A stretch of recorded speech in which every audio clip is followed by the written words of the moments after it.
Praise the Lord. வாழ்வை வளமாக்கும் தேவ வார்த்தை சங்கீதம் 34:19.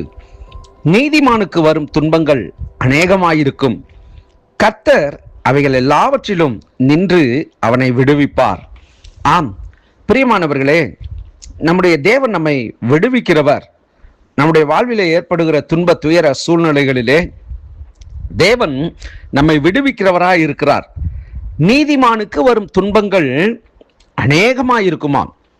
ஆம், சில நேரங்களிலே நாம் புலம்புகிறோம் அல்லவா, ஏன் எனக்கு இந்த பிரச்சனை, ஏன் எனக்கு இந்த போராட்டம், ஏன் இப்படிப்பட்ட பாடுகள், ஏன் இப்படிப்பட்ட உபத்திரவங்கள், ஏன் இயலாமை, ஏன் இல்லாமை, ஏன் பொருளாதார வீழ்ச்சி என்றெல்லாம் நாம் சோர்ந்து போன சூழ்நிலைகள் உண்டு. ஆனால் சில நேரங்களிலே தேவன் இப்படிப்பட்ட காரியங்களை